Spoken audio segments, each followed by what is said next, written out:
خدا کی تقدیر جب غالب آتی ہے تو عقل مند دیوانوں جیسی حرکتیں کرنے لگتا ہے۔ خدا کی تقدیر جب غالب آتی ہے تو ڈاکٹر دوا کی بجائے زہر دے دیتا ہے۔ خدا کے فیصلے غالب آتے ہیں۔ اس لیے آدمی ہمیشہ سوچے کہ محبت کا سبب کیا ہے اور مقصد کیا ہے۔ محبت کسی سبب سے پیدا ہوتی ہے، حسن ہے، محبت کا کاز ہے، اور اس کا رزلٹ کیا ہے۔ محبت کا کاز کسی کی دولت ہے، اور اس کا رزلٹ کیا ہے؟ اس کی دولت میں شیئر کرنا۔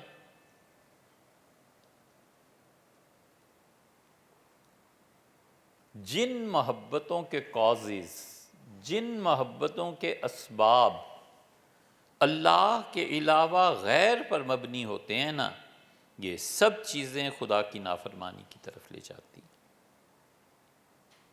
یہ سب چیزیں سب سے برا اثر انسان کی اخلاقیات پر ڈالتی ہیں۔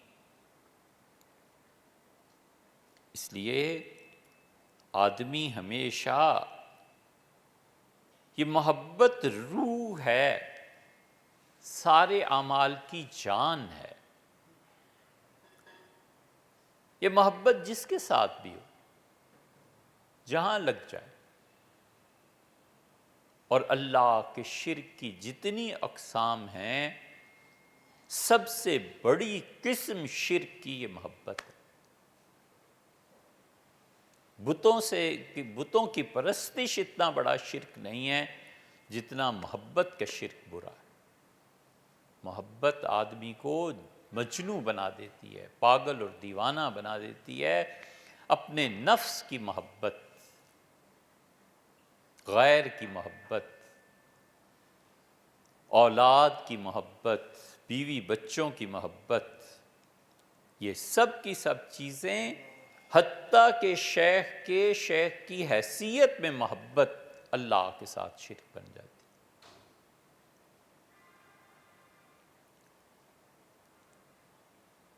تصوف میں جو گمراہیاں آئی ہیں ان صوفیوں کے، ان میں بہت بڑی گمراہی یہ ہے کہ شیخ کو مقصود بالذات بنا لینا۔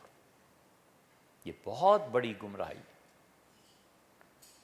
بالکل اندھا ہو جانا،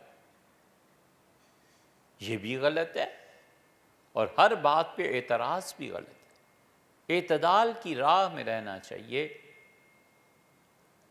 اور اتنی تعظیم اپنے مشائخ کی کہ جو اصل میں اللہ کا حق بنتا ہے، اللہ کا حق ہے، وہ اپنے شیخ کو دے دینا، یہ اندھا پن نہیں ہے تو اور کیا ہے۔ اور پھر شیخ، اور شیخ کے بعد ان کی قبر، اور سبحان اللہ قبر میں جا کر شیخ کی طاقتیں بہت بڑی ہو جاتی ہیں۔ یہ کہاں، کس تصوف میں تھا؟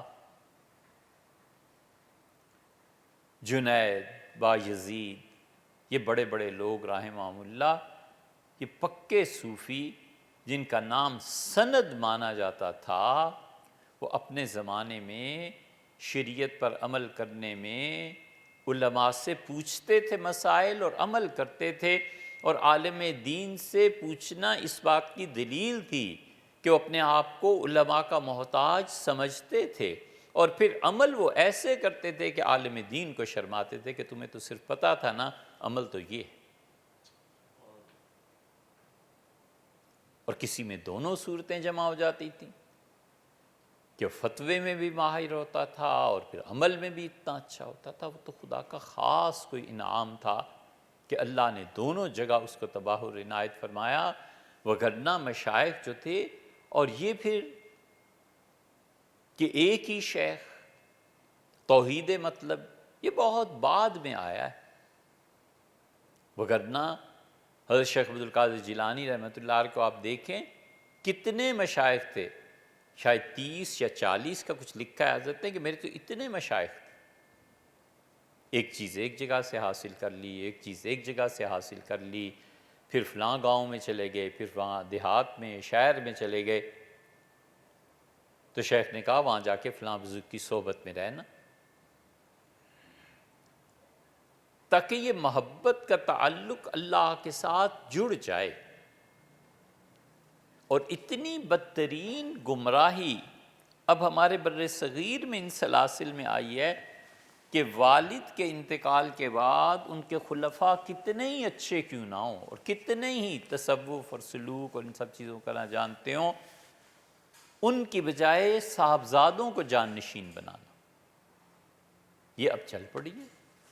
کیا دیوبندیوں کے حلقے اور کیا بریلویوں کے حلقے اور کیا اہل تشیع، باپ کے بعد بیٹا ہے اور بیٹے کے بعد بیٹا ہے، اور جس طرح والد کے ترکے میں حضرت کی بعد وراثت میں کسی کو پیسے ملے، کوئی گاڑی ملی، کوئی اور چیز ملی، مرید بھی اب ترکے میں چلنے لگے۔ سبحان اللہ، کہ پتہ چلا کہ ہمارے والد کے فلاں مرید بہت مالدار ہیں، تو خود اس کے گھر پہنچے کہ کہیں اور نہ کسی پیر کے پاس چلے جائیں۔ یہ سب کیا ہے؟ یہ تصوف تھوڑا ہی ہے، یہ تو کاروبار ہے پورا، یہ تو دکانیں ہیں۔ جب ایک آدمی خود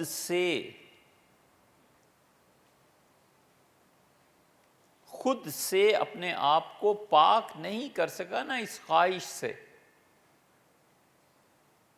خواہش کیا ہے کہ مال، خواہش کیا ہے کہ پیر بن کے بیٹھنا، خواہش کیا ہے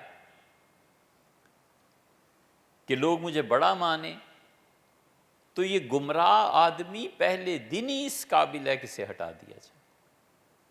یہ کیا کسی کو راہ دکھائے گا؟ حضرت مجدد الفسانی سرہندی رحمۃ اللہ علیہ نے اپنے خلیفہ کو لکھا ہے، اس خط میں تحریر فرمایا ہے کہ اگر کوئی بیعت کی درخواست کرے تو اس سے اس طرح بچنا جس طرح کوئی زندہ آدمی ہو نا تو شیر سے بچتا ہے، اور فرمایا کبھی دل میں خواہش پیدا ہو کسی کے کہ لوگ میرے مرید ہو جائیں، اسے چاہیے کہ پھر سے توبہ کرے اور پھر سے اپنے تزکیے کی طرف متوجہ ہو۔ ہمارے شیخ رحمہ اللہ کہتے تھے کہ جس آدمی کے دل میں یہ خواہش پیدا ہونا کہ فلاں آدمی میرے سلسلے میں داخل ہو جائے تو یہ طریقت کا شرک ہے۔